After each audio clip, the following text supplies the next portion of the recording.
पद्मेश 24/7 के माध्यम से हम जिले भर की पल पल की ताज़ा तरीन खबरों का प्रसारण करते हैं और दूसरे दिन YouTube के माध्यम से भी आपको खबरें दिखाई जाती है। लेकिन YouTube में प्रतिदिन की पूरी खबरें नहीं होती बल्कि चुनिंदा खबरें ही दिखाई जाती है। अगर आप जिले भर की संपूर्ण ताज़ा तरीन खबरें देखना चाहते हैं तो जल्द ही अपना पद्मेश डिजिटल सेटअप बॉक्स लगवाएं। सेटअप बॉक्स लगवाने के लिए संपर्क करें 07632240222 या फिर 8319969927।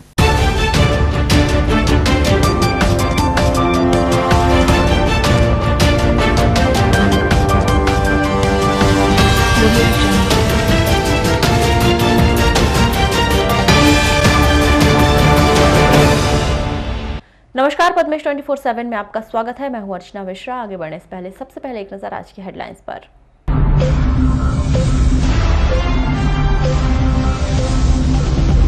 त्रिस्तरीय पंचायत चुनाव की शुरू हुई तैयारी, मतपेटियों के सफाई का शुरू हुआ काम।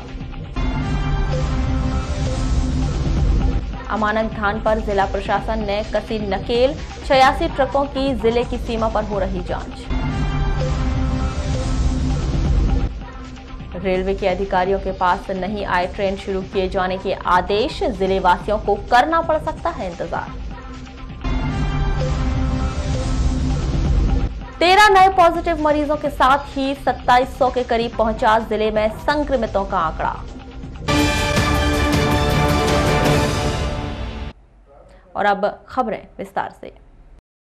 जिला मुख्यालय से लगभग 10 किलोमीटर दूर बगदर्रा गांव में एक व्यक्ति की कीटनाशक के संपर्क में आने से मौत हो गई।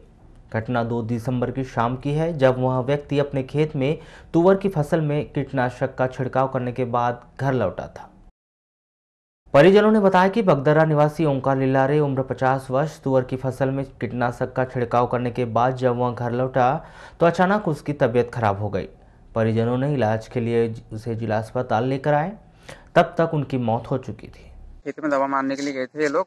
इनकी फैमिली क्या है, शादी में गई थी, इन्हें दवा मारने गए थे, बाकी इतना जरूर है। गड़बड़ गुड़बड़ होने लगे तो हमने उठा के लाया, तो उसमें बोलने वालना भी पूरा बंद था। नहीं, ये घर में थे तो हमने जब वहाँ घर से उठा के लाया ना इनको यहाँ पे हॉस्पिटल। तो दवा छिड़काव करने कितने बजे गए थे ये लोग? 4-5 बजे गए थे सर जी।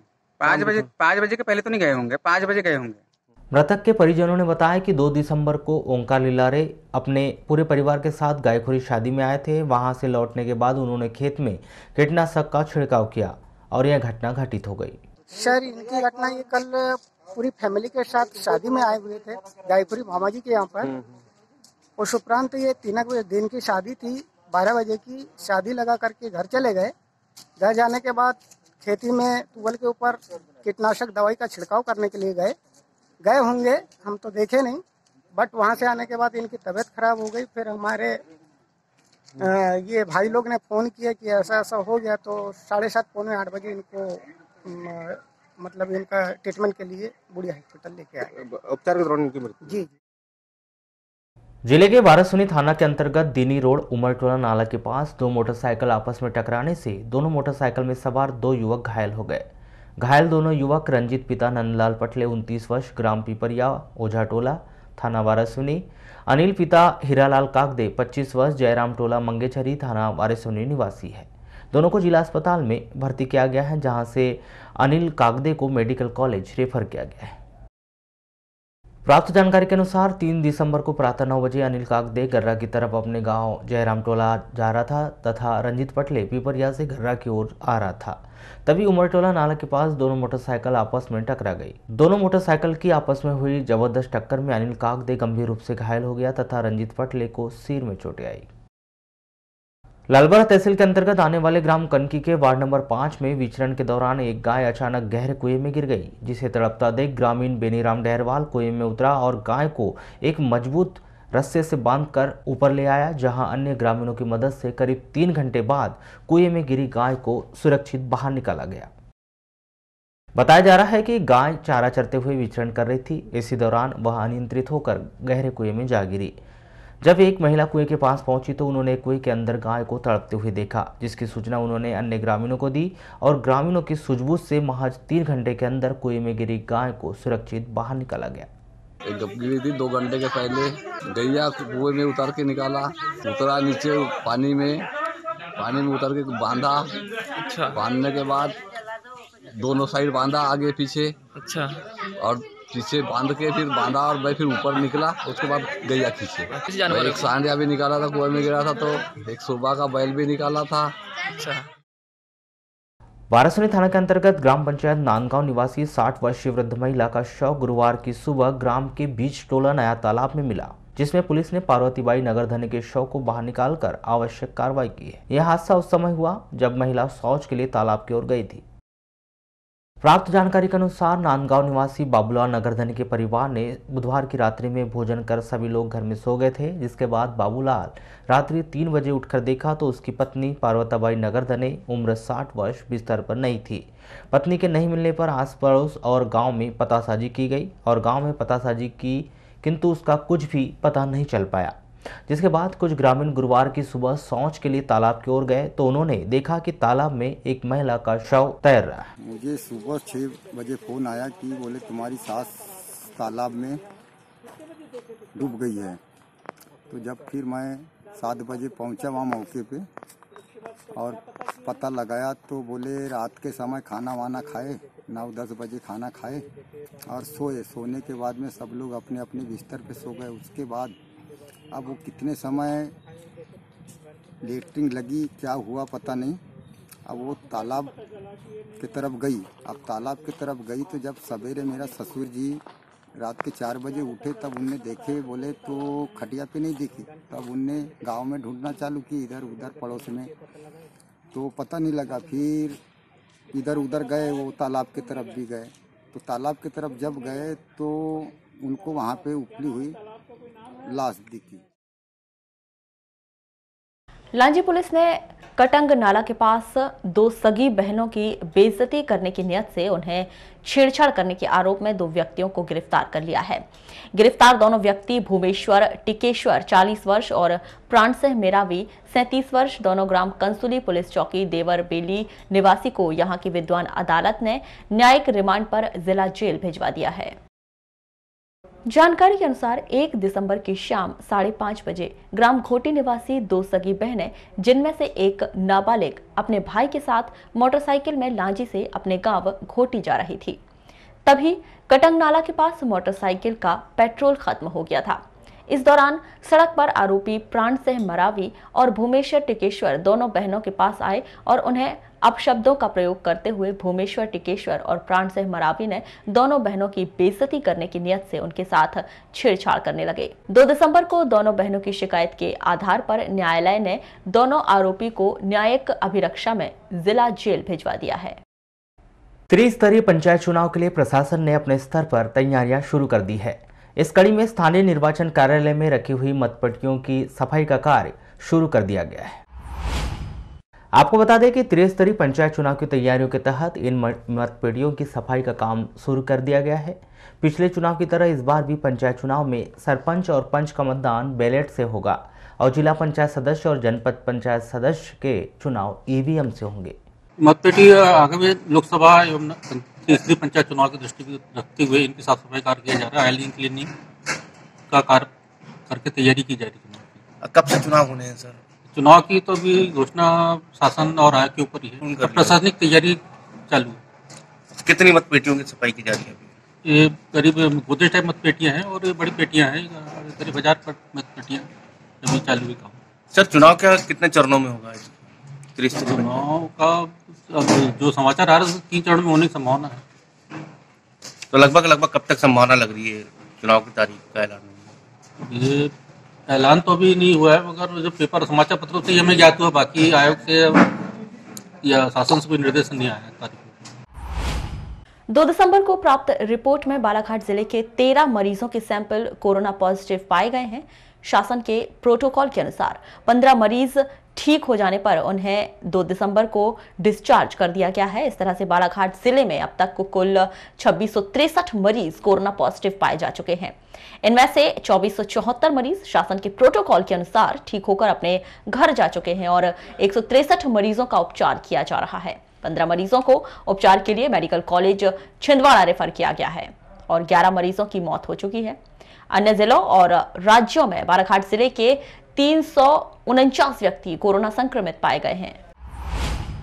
मुख्य चिकित्सा और स्वास्थ्य अधिकारी डॉक्टर मनोज पांडे से मिली जानकारी के अनुसार 2 दिसंबर को बालाघाट जिले के 13 मरीजों के सैंपल कोरोना पॉजिटिव पाए गए हैं। इन मरीजों में नगरीय क्षेत्र वारासिवनी के वार्ड क्रमांक 13 का 26 वर्षीय युवक, लालबर्रा तहसील के ग्राम रानी कुठार का 28 वर्षीय युवक, सेलवा का 53 वर्षीय पुरुष, नगरीय क्षेत्र बालाघाट के वार्ड नंबर 22 का 67 वर्षीय पुरुष, गुजरी चौक का 52 वर्षीय पुरुष, पुराना राम मंदिर वार्ड नंबर 16 का 65 वर्षीय पुरुष, ग्राम बोदा की 30 वर्षीय महिला, कोसमी का 31 वर्षीय पुरुष, मोचा का 46 वर्षीय पुरुष, लांजी तहसील के ग्राम कुम्हारी कला का 18 वर्षीय युवक, नगरीय क्षेत्र कटंगी के वार्ड नंबर 12 का 29 वर्षीय युवक, 47 वर्षीय महिला और 26 वर्षीय युवती शामिल हैं। बालाघाट भरवेली रोड आंवलाझरी के पास स्कूटी और टीवीएस मोपेड आपस में टकराने से आर्मी का जवान सहित 2 लोग घायल हो गए। दोनों घायल आर्मी के जवान अजय कुमार यादव 38 वर्ष और बिरसा का बिहरीलाल नकपुरे 50 वर्ष ग्राम सुरजा टोला थाना लालबर्रा निवासी को जिला अस्पताल में भर्ती किया गया है।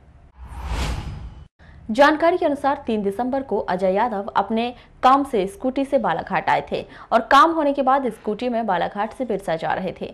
बिहारीलाल नकपुरे ग्राम टवेझरी से अपने ग्राम सुरजा टोला जा रहे थे। तभी भरवेली रोड आंवलाझरी के पास टीवीएस और स्कूटी आपस में टकराने से अजय कुमार यादव और बिहारीलाल दोनों घायल हो गए।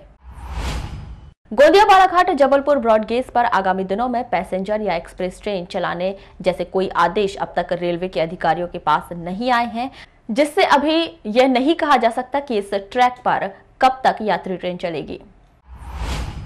दूरभाष पर चर्चा के दौरान बालाघाट स्टेशन के वरिष्ठ स्टेशन प्रबंधक HL कुशवाहा ने बताया कि उन्हें अब तक किसी भी तरह का कोई ऐसा आदेश नहीं मिला है कि किसी विशेष दिनांक से गोंदिया बालाघाट जबलपुर के बीच कोई ट्रेन शुरू की जाएगी। आपको बता दें कि बीते दिनों से लगातार सोशल मीडिया पर यह खबर चल रही है कि 25 दिसंबर को देश के पूर्व प्रधानमंत्री स्वर्गीय अटल बिहारी वाजपेयी के जन्मदिन के अवसर पर इस ट्रैक पर पैसेंजर और एक्सप्रेस ट्रेन शुरू हो जाएगी। लेकिन रेलवे अधिकारियों से मिल रही जानकारी के अनुसार अब तक उन्हें इस तरह के कोई आदेश प्राप्त नहीं हो पाए हैं, जिससे अभी जिले वासियों को इस ट्रैक पर ट्रेन शुरू करने के लिए इंतजार करना पड़ सकता है। बैहर थाना अंतर्गत मंडला रोड ग्राम सुरवाही के पास यात्री बस की ठोकर से गंभीर रूप से घायल गुलाब चौधरी 52 वर्ष ग्राम दलवाड़ा निवासी की मौत हो गई है। वहीं इस व्यक्ति की पत्नी दीरनबाई चौधरी 50 वर्ष को रायपुर के अस्पताल में भर्ती किया गया है। प्राप्त जानकारी के अनुसार 1 दिसंबर को सुबह 7:30 बजे गुलाब चौधरी अपनी पत्नी दीरनबाई के साथ मोटरसाइकिल में अपने गांव दलवाड़ा से खुर्सीपाड़ में जाने निकले थे। तभी बैहर से मंडला रोड ग्राम सुरवाही के पास मंडला की ओर से तेज रफ्तार से आ रही यात्री बस ने मोटरसाइकिल को ठोकर मार दी। इस सड़क दुर्घटना में यात्री बस की ठोकर से गुलाब चौधरी और उसकी पत्नी दीरनबाई चौधरी गंभीर रूप से घायल हो गए। दोनों घायलों को तुरंत ही बैहर के अस्पताल में जिला अस्पताल रेफर किया गया था, जहां से गुलाब चौधरी को बेहतर उपचार के लिए मेडिकल कॉलेज नागपुर रेफर किया गया था। परिजन रायपुर के एम्स हॉस्पिटल ले जा रहे थे, लेकिन रायपुर जाते समय गुलाब चौधरी की रास्ते में ही मौत हो गई। जिले में समर्थन मूल्य पर धान खरीदी कार्य प्रारंभ होने के बाद उत्तर प्रदेश सहित अन्य प्रदेशों से भारी मात्रा में धान का ट्रकों के माध्यम से जिले में परिवहन होने की सूचना मिलने के बाद जिला प्रशासन द्वारा जिले की प्रवेश सीमा कंजई बैरियर में चेक पोस्ट बनवाकर लगातार 4 दिनों से ट्रकों की जांच की जा रही है, जिसमें उत्तर प्रदेश से धान भरकर आ रहे 86 ट्रकों को बॉर्डर पर खड़ा करवा दिया गया है।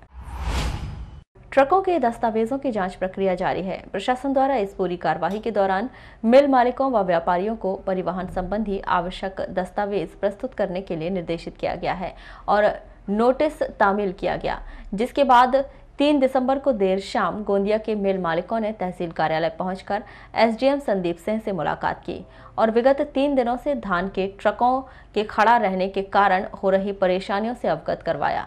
इस दौरान मिल मालिकों ने परिवहन व मिल के जीएसटी नंबर सहित अन्य पहचान संबंधी दस्तावेजों की फोटोकॉपी प्रस्तुत की। 3-4 दिनों से जो ट्रक खड़े हुए हैं चेक पोस्ट पे, धान वाले जितने भी ट्रक हैं, तो उनके जो मालिक हैं, चाहे वो मिलर्स हो या ट्रेडर्स हो, उनको बुलवाया गया है अपने ऑथेंटिक डॉक्यूमेंट्स के साथ, ओरिजिनल डॉक्यूमेंट्स और एक जीरोक्स की कॉपी। तो जो डॉक्यूमेंट्स ला रहे हैं उसको जीरोक्स की कॉपी हम लोग ऑथेंटिक साइन करा के उनसे सेल्फ अटेस्ट करा के ले रहे हैं और इनको जहाँ तक होगा कल हम छोड़ने की कार्रवाई करेंगे। तो अभी ऐसे कोई व्यापारियों ने या राइस मिलर्स ने ओरिजिनल दस्तावेज प्रस्तुत किए, कोई गाड़ी छोड़ी गई है? ओरिजिनल दस्तावेज उनके पास पूरे नहीं थे। कुछ जैसे जीएसटी मंगाया, जीएसटी तो थे, लेकिन उनके पास मंडी का लाइसेंस होता, मंडी का लाइसेंस नहीं लेके आए थे। इसके बाद तहसीलदार साहब लोगों से सेल्फ फिजिकल वेरिफिकेशन भी मांगा गया, तो वो कागज भी नहीं थे उनके पास। आज सारी चीज़ें बता दी गई है, तो कल तक वो जमा करेंगे। 12 बजे का समय दिया गया है और 12 बजे के बाद उपरांत लोग जाँच करके छोड़ेंगे। अभी कोई गाड़ी नहीं छोड़ी गई है? गाड़ी हमने आज नहीं। अभी तक की खास खबरें, अगले न्यूज बुलेटिन के साथ फिर मुलाकात होगी। तब तक के लिए नमस्कार।